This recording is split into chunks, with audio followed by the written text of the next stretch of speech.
Hola. Hello. So, hi everyone. This is Cecilia Rebeltosa for the second episode to Friends to the Left on WDYO. Hola a todos, soy Cecilia Rebeltosa, es mi nombre de DJ aquí en la radio Dignidad en WDYO 104.1 FM. We usually are going to be doing this show every Wednesday at 4 p.m. with Fernie Mac and myself. But this time I am going to do it on my own. Fern is currently causing some good trouble in Houston, Texas. Hi, Fern, if you're watching this. I kind of miss you. I was worried that I was not going to know how to use the equipment, but here I am. I hope you're proud. And the next week we're gonna have another episode only with Fernie Mac, and then the week after we're gonna have one together again. So I'm very excited to be here for 1 hour with you. Once again, I am Rebeltosa. And please, if you are seeing this, use the mic for live. Okay. Thank you. So if you're seeing this, please share. So once again, my name is Robertosa, and this is another episode of Friends to the Left. So we originally started this podcast to talk more.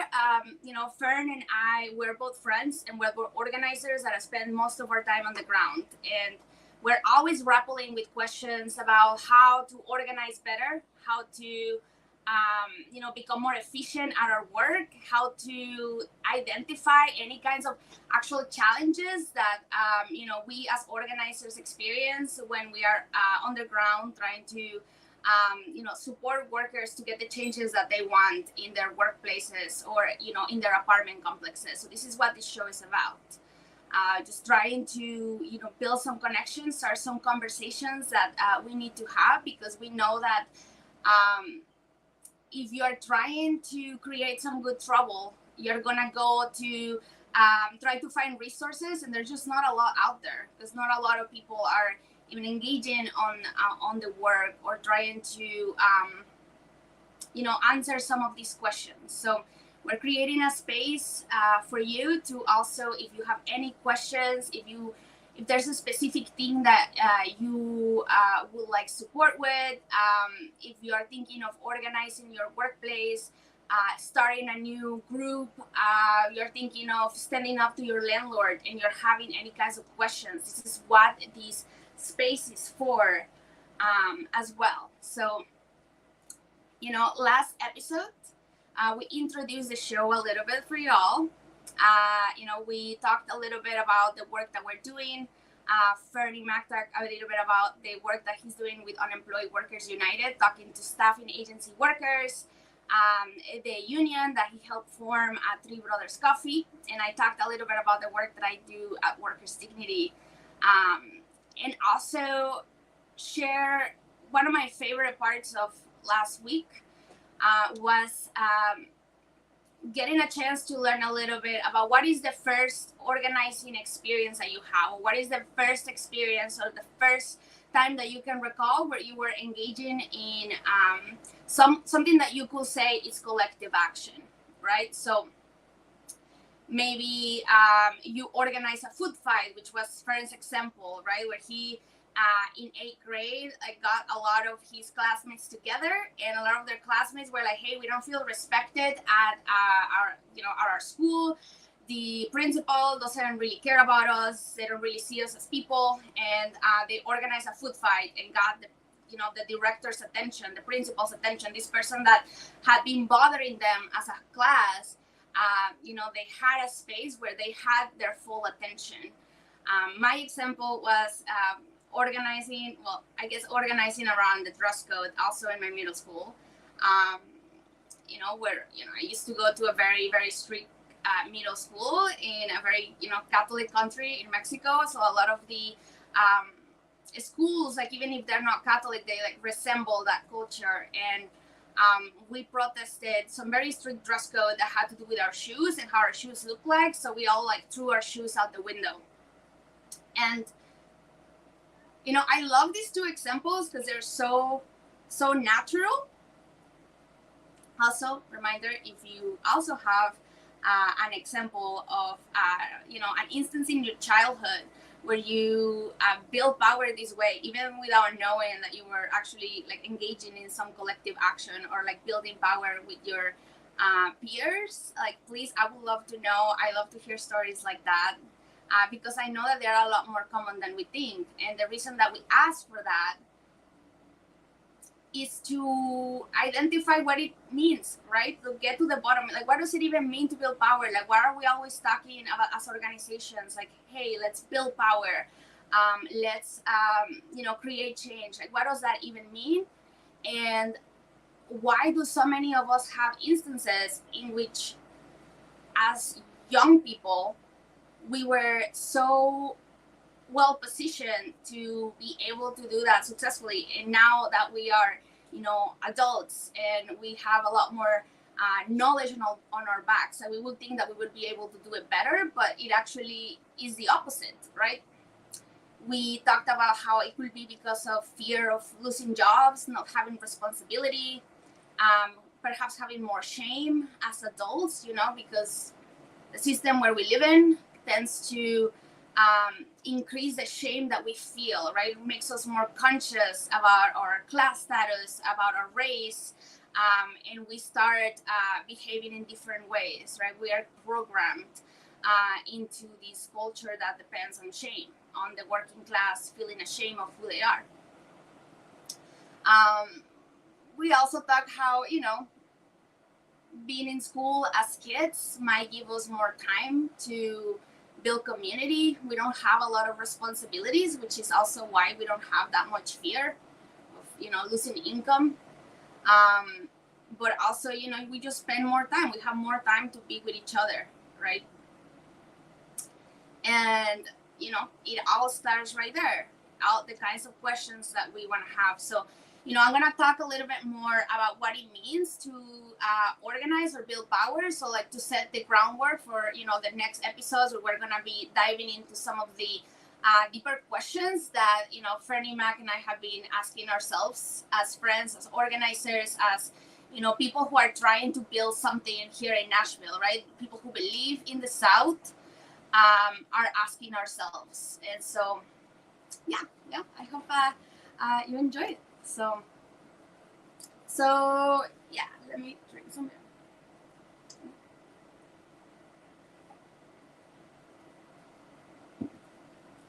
So there's a lot of talk about how we need to be organized, or we need to organize ourselves. We need to do some organizing to change things, but it is, I can't help but notice that not everybody, sometimes we use words very,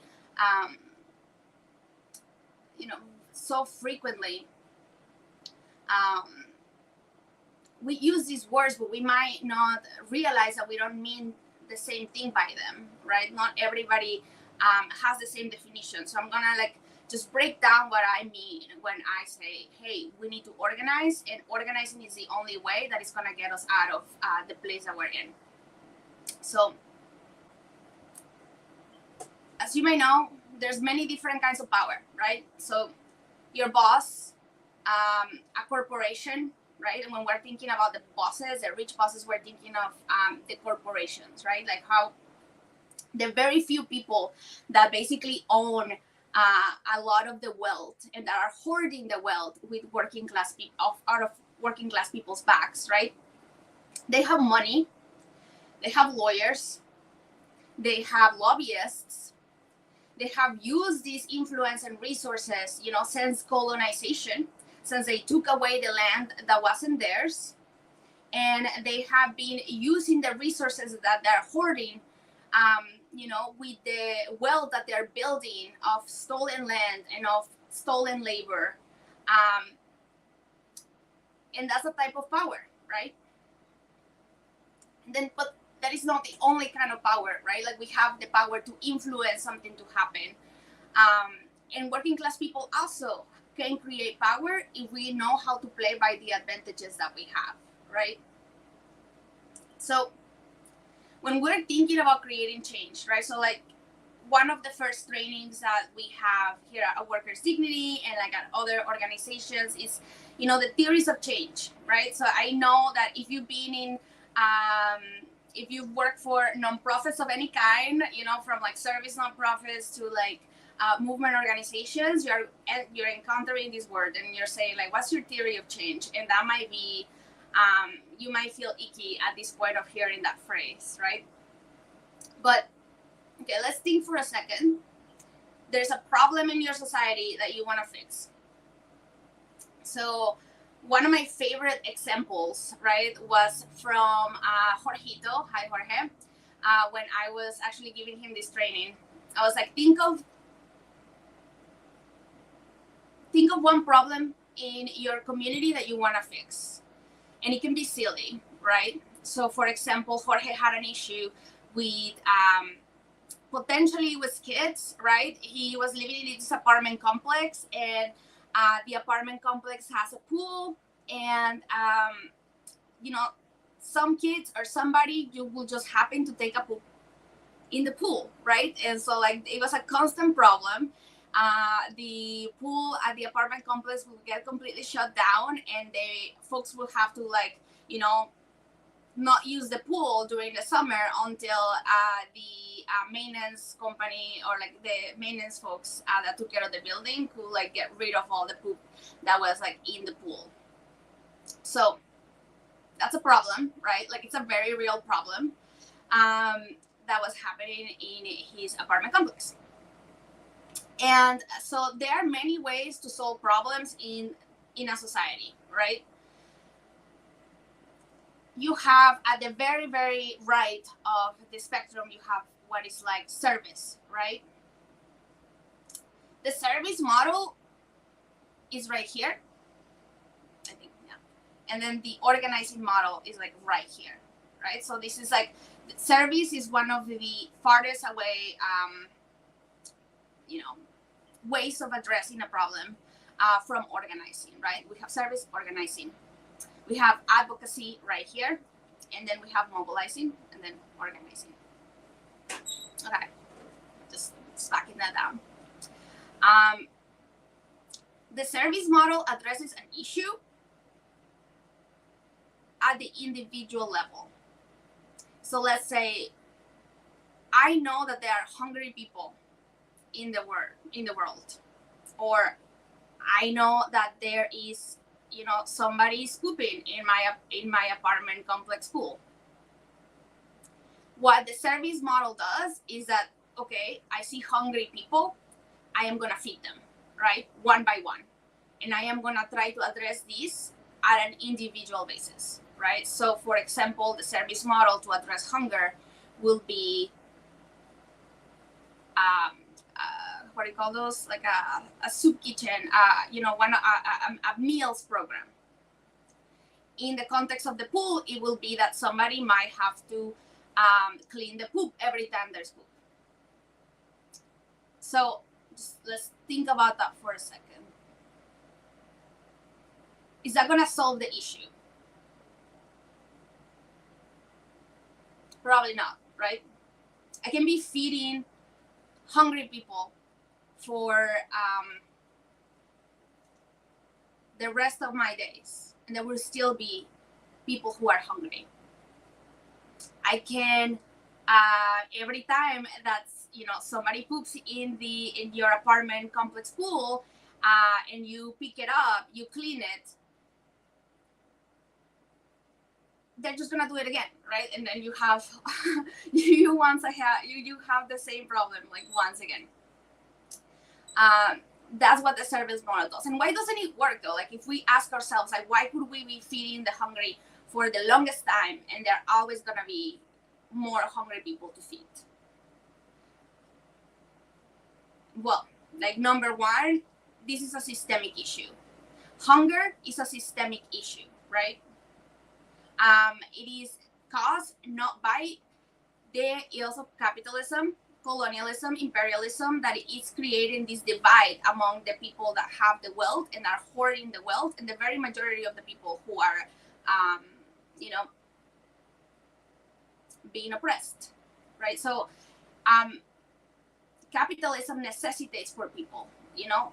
It is the creation of capitalism, the fact that there are poor people, and like the creation of systems that resemble capitalism from before, right? The systems of domination are the ones that create and necessitate poor people, right? When you have a system of domination. So then you have advocacy, and this is where I really want to talk more too, because I've been spending the last 2-3 years in Nashville. I am not originally from Tennessee. I'm originally from Mexico, as you might have heard. And I have noticed that there is a predominance of this way of addressing an issue here in Nashville, right? So what is advocacy? Maybe some of you have heard the phrase speaking for the voiceless. It's having experts controlling what needs to change and how it needs to change, right? Having people who know better, right? We see perhaps, Emma Watson speaking at the United Nations, or Leonardo DiCaprio speaking about climate change. And like, why is that wrong, right? Or why is that not going to change? First of all, Leonardo DiCaprio is not going to be affected in the same way by the impacts of environmental justice, right? What does Leonardo DiCaprio know?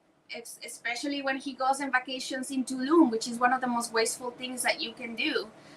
If you're a person who lives in this so-called the United States, please stop going to Tulum or Cancun or the beaches of Mexico. Please stop. But you have these experts or celebrities or advocates or lawyers that are taking the place of the agent of change, right? It's based on one kind of power, which is persuasion power, right? You wanna have specific people who, either by the expertise that they have or by their charisma or their celebrity status, they can convince the people in power to be nice or to play nice or to be better, right? Or to replace a bad person in power for a friendlier person in power, right? If you're thinking about the poop in the pool, it might be putting notices, telling, putting notices saying, hey, we pooping in the pool is not okay. We shouldn't do this, It might work mildly, but it might not fully address the situation. So when we're thinking about what happened with the overturn of Roe, this is one of the prime examples that I think of the advocacy model, right? So, an advocacy organization might be like the ACLU or another very legal-centered organization where they have lawyers and use litigation as like the main point to get a statement across, prove that they're right, and then make some policy changes. But these policy changes are often either they're reforms or there are these kinds of like Supreme Court decisions, perhaps, that can easily be overturned, right? It is not the same kind of power or not the same kind of change that, for example, the civil rights movement got, or the labor movement got, right? And the main even though the right has been attacking some of the progress that was caused by those two movements, like the labor movement and the civil rights movement, there are some things that they're not gonna take away, right? Because they became unthinkable, right? Not having a weekend or child labor, for example, like that, even though it still happens nowadays, is unthinkable for many of us. Like, it's something that is just now, like, it's outrageous to think about, and it should have always been, but this was the reality for many years. And so there are certain things that they're not gonna take away, like the weekend, or the right to vote for Black folks, and the right to space, versus a Supreme Court decision that was easily overturned, when we were not looking or paying attention.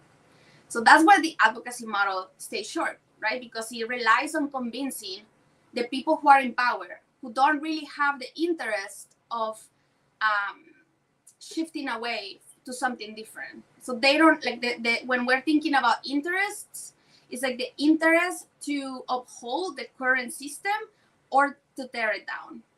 And so we're trying to convince people with opposed interests. They want the system to stay that way that it is. And also, one thing that just bothers the hell out of me with the advocacy model in itself is that it's saying the whole phrase, like, speaking for the voiceless. People do have voices, right? Maybe sometimes we need to, it's a lot harder to work on creating conscience among the working class and then let folks speak for themselves. But it is the only thing that is actually going to get you to where you need to go. So now when we're thinking about organizing is about addressing the root causes of the problem. That it's, if in the case of the poop in the pool of the apartment complex, it's about finding out where the poop is coming from and putting a stop at it, right? So, like, putting a stop, where is the poop coming from?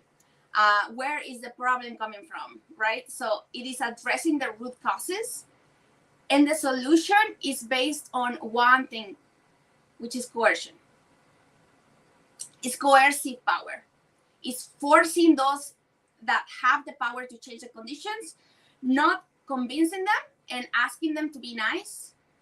It's on the opposite. We want to coerce them by using something that they want. And, many people are afraid of using the word, but yes, causing them pain, right? Like, we need to cause pain to those that are oppressing us because our people are dying.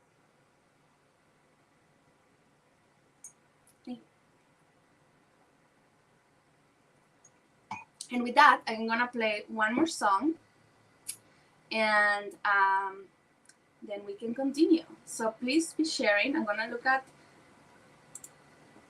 I am going to play a song from, I don't know if a Spanish song or,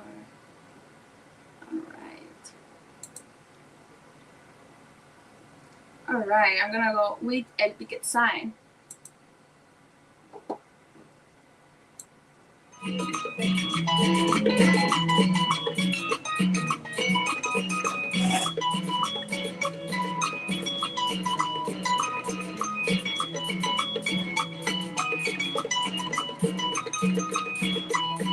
De Texas a California, los campesinos están luchando. De Texas a California, los campesinos están luchando.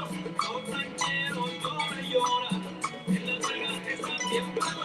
Picket sign, lo llevo por todo el día. El picket sign, conmigo toda la vida. Un primo que tengo yo, andaba regando lista. Un primo que tengo yo, andaba regando lista. Un día tiraba uno y el otro sembraba vida. Picket sign, lo llevo por todo el día. Picket sign, conmigo toda la vida.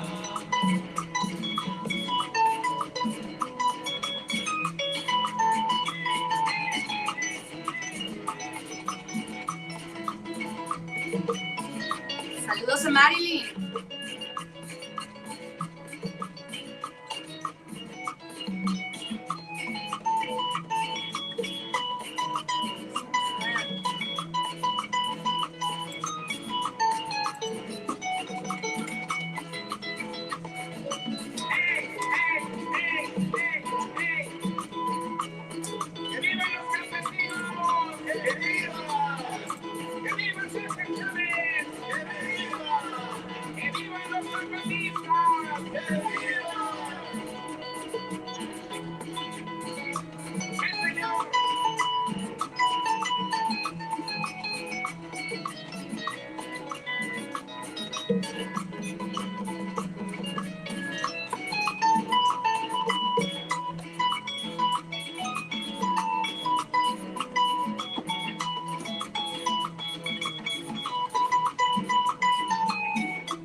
a ver si puedo hacer esto. DJ Nelson, sintonizando nuestra radio obrera, la 104.1 FM. Escuchen cómo suena en la radio.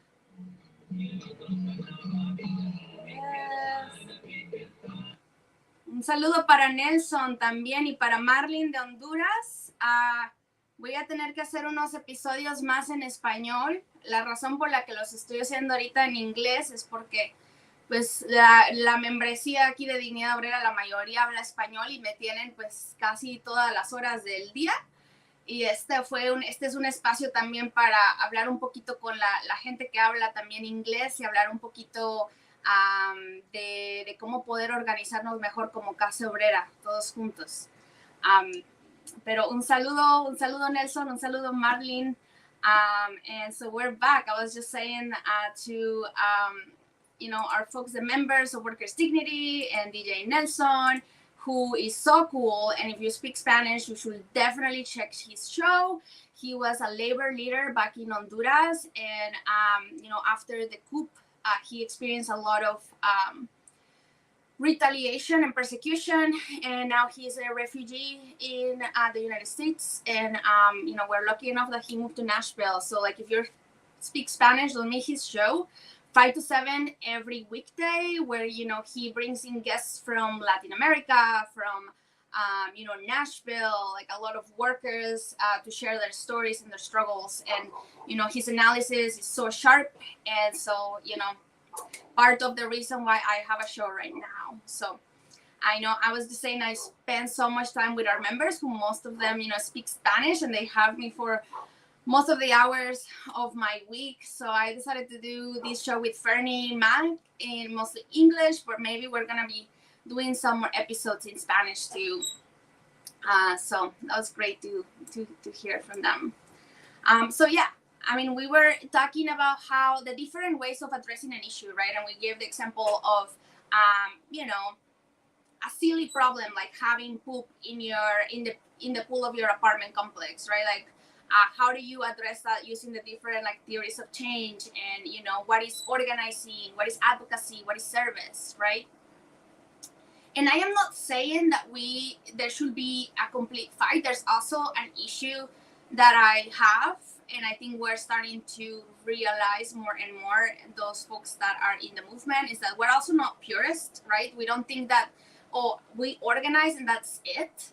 We can work together, but we shouldn't be kidding ourselves. We shouldn't be avoiding conflict and not be honest about the fact that there is one way that is actually going to get us out there, like that it's actually going to get us what we want. It's actually going to move the needle.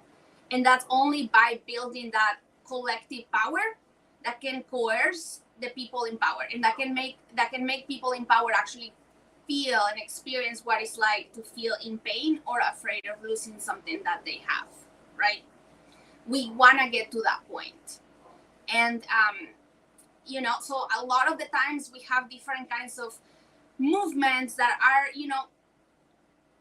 based so much on experts, and that is, that's my focus right now, right? Like advocacy versus like organizing, and why are experts not efficient at fighting power, right?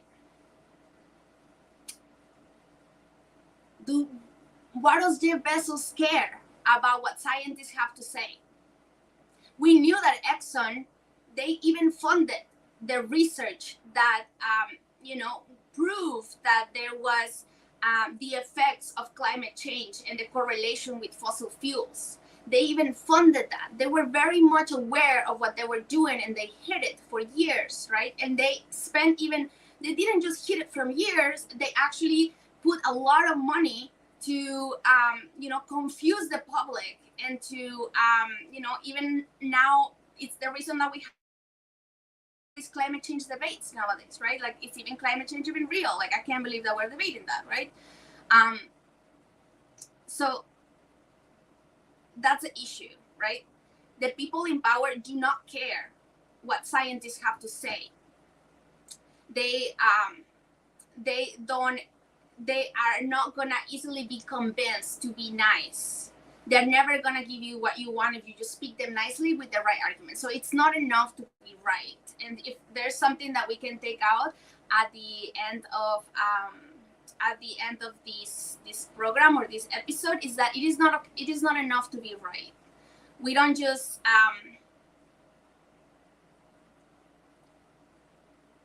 it's not enough to be right if we don't get what we want, you know. So at the end of the day, if we are not winning the improvements that we want to see in our community, in our society, then it's worth nothing, right? So it's always about that. Like, we don't just want to be right. We want to ensure that we get the things that we need so our people stop dying, right? I grew up in Monclova, Coahuila, which is a town in northeast Mexico, which is not known for most things. It's known for it's desertic, but it is the capital of steel production in the United States. I mean, in the United States, in Latin America. So, you know, it was also the home of like a very vibrant labor movement that took place there. That you know, my grandparents, my uncles, they were able to build, right? And they were not fighting for being right, for winning an argument. They were fighting because they wanted shelters, they wanted houses, they wanted food, they wanted safety, they wanted all of these different things, right? And that is an urgency. So it uses coercive power. And so we know now, right? In theory, we know that, okay, so what needs to happen is that we need to come together as a working class, right? A lot of these movements are focused on having experts, having doctors, having whoever it is to convince the people in power that we are right. And that doesn't matter to them because they don't have that same class interest. They understand the game and they're using their advantages and they are going to divide us because they want to hoard wealth at the end of the day. Okay. So,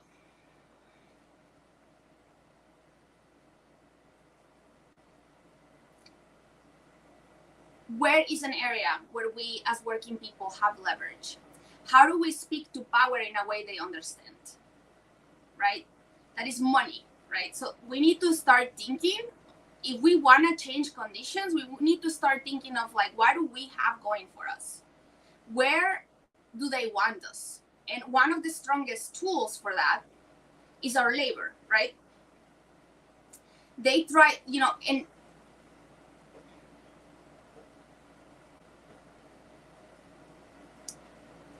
they try to make us feel like minorities, right? And I'm trying to phrase this in a good way. We are out there thinking that we are a minority. You know, maybe I am an immigrant, queer woman of indigenous descent. And I'm like, oh yeah, there's very few indigenous people out there, or, you know, people of indigenous descent. You know, I might be trans, I might be black, I might be queer, I might, you know, and we are out there thinking that our needs are very specific. But one of the things that our conversations about social justice often leave out is the fact that race, gender, and other kinds of oppression are functions of class, are functions of capitalism. They're put in place to divide the working class, right? Because in fact, we are not a minority. The working class is the majority. We are the oppressed majority, not the oppressed minority, right? So that's something to think about and start thinking of, like, how do we might have different needs, but we don't have different interests. Working class people come in many different shapes, in many different shades, in many different expressions and abilities, and we are all have one common interest, which is to tear down the system of capitalism, imperialism, right? The same kind of people that are oppressing us, tear it down and put something new. Put a different world where all of our communities can thrive and can you know, decide what the future might look like for them, right? Have that kind of right to self-determination, the right to the space, the right to their city. the right to exist. So, you know, let's break it back. Why do I say that race is a function of class, and why can we never separate those two, or gender is a function of class or oppression? Well,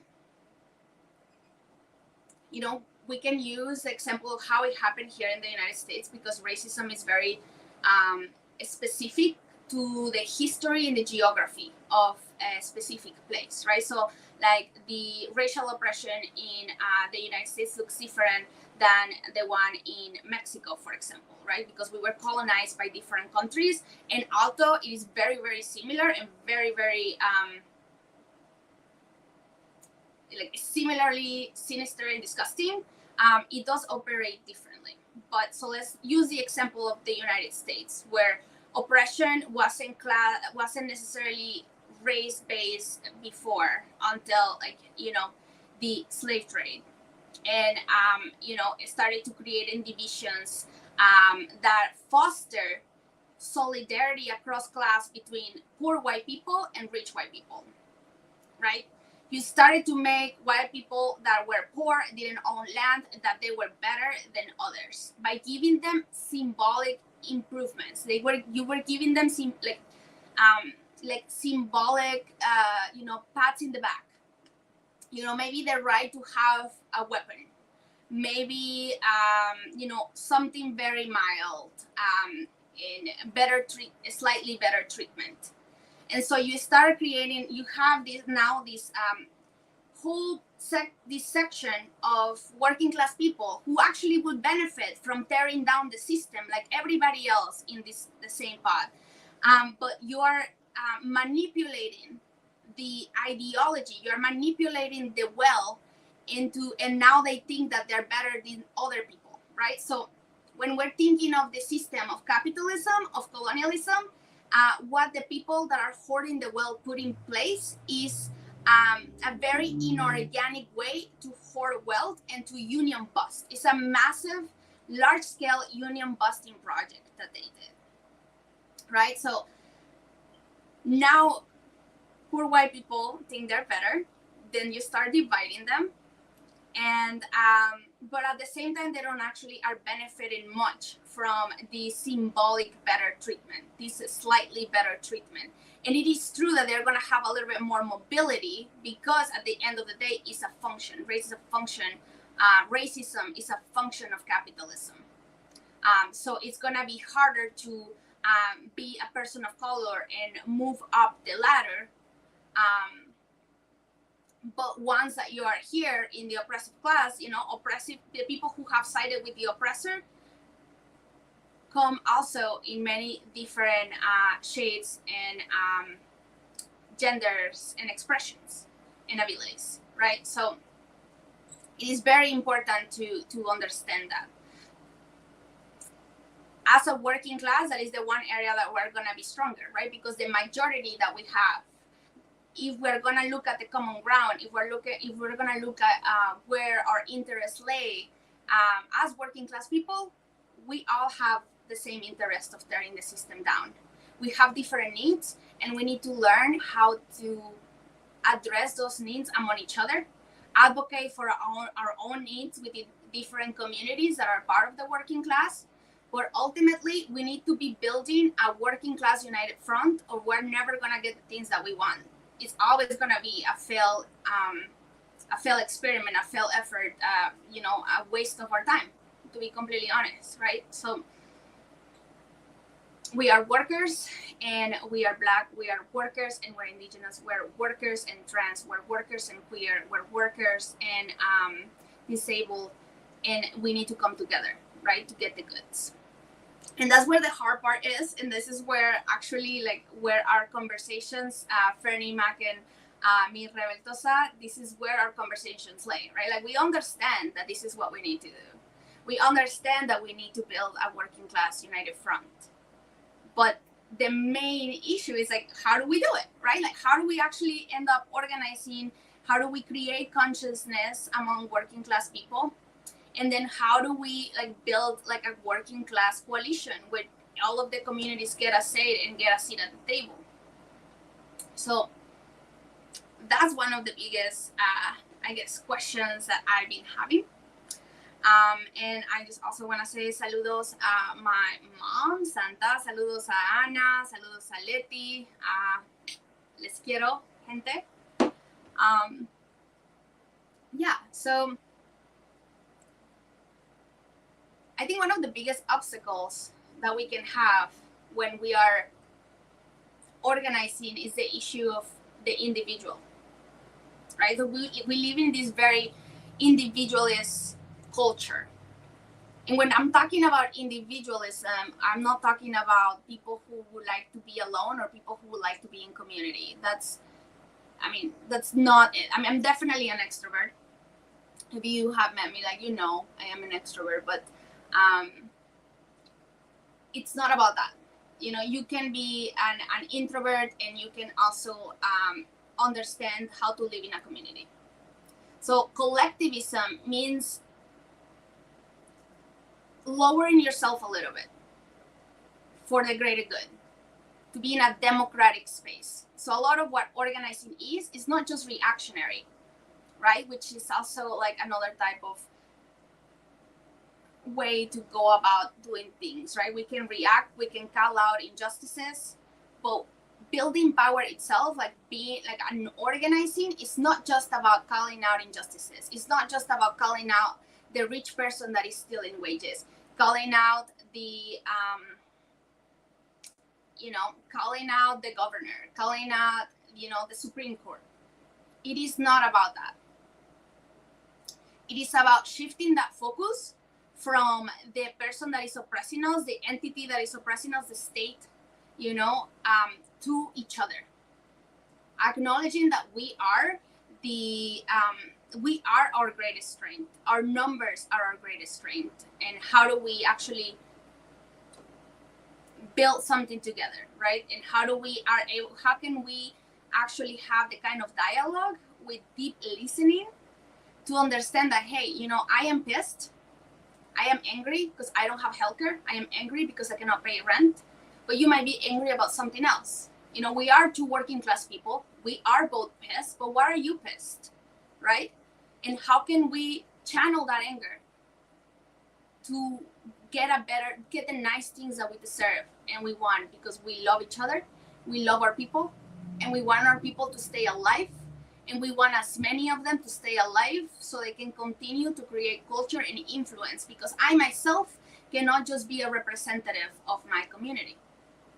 So collectivism is about not getting to do whatever you want all the time, which sounds really nice, but when it's sacrificing some of those immediate comfort or immediate need that you might have, or immediate ego that like might come up to you, to take a time to listen to others and to just do whatever the majority is wanting to do, or create a consensus. So in very, very simple words, that's like sort of what it means to be more collective. And now I am going to take a pause and I'm gonna put some more music. And this is The Guillotine by The Coup.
turning bullets in the gold. They got the hookers turning tricks in the cold. And every time the police kicks in the dough, an angel gas breaks dips in the O. And even if a D-boy flips in my O, it ain't enough to buy shit anymore. Sleep in the doorway, piss on the floor. Look in the sky, wait for missiles to show. It's been a blow, cause they got the TV, we got the truth. They only judges and we got the proof. We got hella people, they got helicopters, they got the bombs, and we got the guillotine. We got the guillotine, you better run. We got the guillotine. We got the guillotine, you better run. We got the guillotine. We got the guillotine, you better run. We got the guillotine. We got the guillotine, you better run.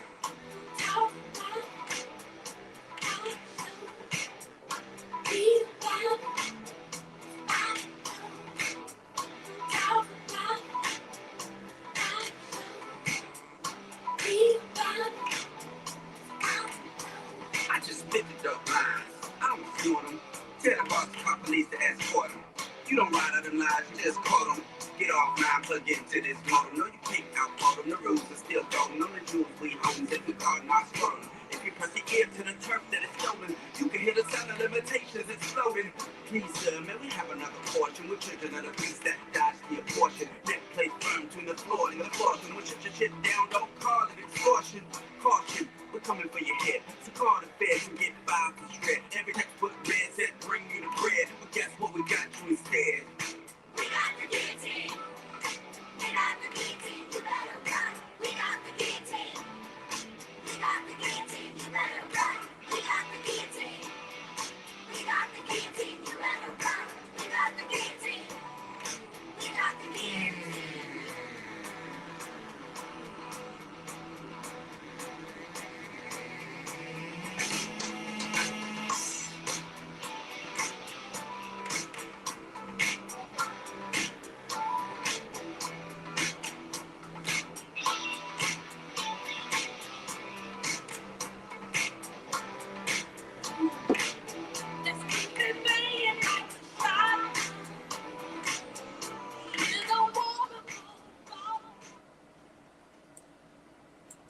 Okay, we're back. Hiya. Revoltosa again here in Friends to the Left on WDYO every Wednesday at 4. Usually it's me and Fernie Mac, but today I'm gonna do it on my own. Next week it's gonna be Fernie Mac on his own, and then after it's gonna be us together once again to pick where we left off and keep talking about some of the questions about what it means to create change here, anywhere, but especially like in the South. So I gave you a whole 1 hour lecture. I was just speaking for a while. Let me know how that is. Let me know if something is clear, if you have any questions. But I broke down the different ways to solve problems in communities and societies, right? And how to organizing, how is it different than advocacy? How is it different than just being right or using experts to prove that you are right to the people in power, rather than organizing as oppressed people together and use our leverage to coerce the people in power to give us the things that we deserve and that, in fact, they stole from us, right? And how does that intersect with, how does a class analysis, how does that intersect with, other kinds of oppression? How are different kinds of oppression a function of capitalism? Because at the end, colonizers, imperialism, and capitalists, they are doing the things that they're doing because they want to hoard wealth. They want money, they want access, they want control of the land, the resources, the labor. They want to be able to do all these different things. So that's why it is important to understand their language in order to be able to create any kind of change. And when we're saying we should be building unions in our workplaces, in our apartment complexes, in our communities, in our streets, it is the process of that, of shifting from the individual that I am, shifting as, I'm an individual let's say, architect, and I am going to make a building, and I am an expert, and I'm just going to impose this into a community. I'm going to impose this building into a community, or I'm a developer and I'm going to impose this building onto a community that didn't ask for it, putting my own interests, not what the community actually wants. I'm not allowing the community to decide what they need. I'm just imposing myself. And in some other levels, we can also act that way, right? Because we have been programmed into this system, and it's okay. We grew up in this system. We're drinking the Kool-Aid, like it's okay. But how do we shift to that? How do we shift to the collective, to the beehive mindset that we need to move forward? Because at the end, when we're thinking about the overturn of Roe, which I'm still pissed about. I mean, I'm not gonna stop being pissed about it, of course, but it is, if we just shift our approach, right? Like, we're never gonna convince these folks with experts. Like, they have an interest. They are partnering, like, with church, the Christian right. Like, there's a lot of power in the church. The Christian right, the capitalists are partnering with the Christian right because of the power of the church, and the power to spread that capitalist message, right? The Kool-Aid, the power to share the Kool-Aid, right? So it's all connected, and we're never gonna convince them because this is on their best interest. Like, we are never gonna convince them to turn on the Christian right because they are the Christian right? So in the same way, like, I'm just thinking about the different companies that spend millions of dollars funding anti-abortion committees and anti-abortion PACs to that ultimately led to the overturn of Roe. It's Google, it's Amazon, it's Walmart, it's AT&T, right? If a different strategy will be like, hey, the workers at these companies could organize. They're some of the only people that can hold these big companies accountable and be like, hey, we are not gonna work unless you stop funding these these damaging, like, political moves, like spending money to fund anti-abortion PACs that will mess up their own workers, using money that they got from the labor of their own workers, right? So, like, they're literally, like, exploiting workers and using the money that they got off their backs to fund anti-abortion committees and anti-abortion PACs that are gonna keep messing up with them, with the same people, with the working class, right? So how long are we gonna let that happen? How long are we gonna take it, right? So how do we build unions? I mean, I like to say that unions are real democracy, because the way that we engage in democracy in this country is representative democracy, is the individualist mindset type of democracy. It doesn't work.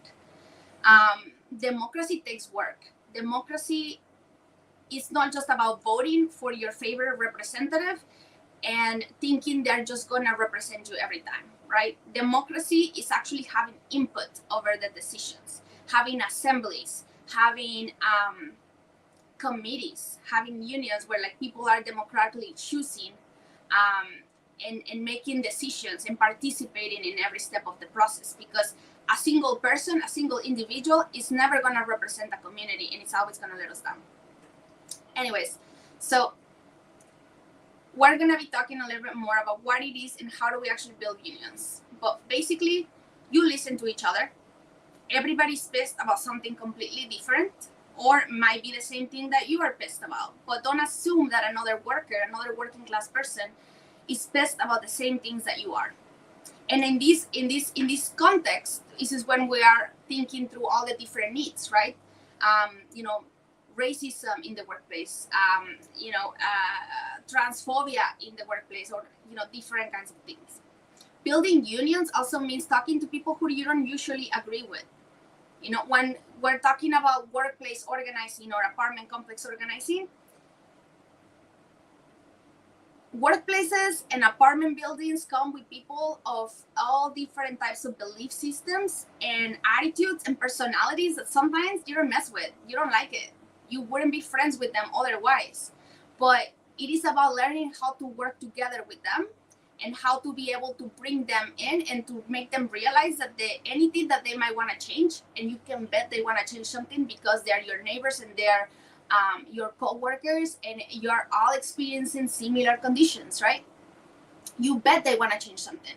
And so, like, how do we bring that difficult person that at the end it's not the enemy?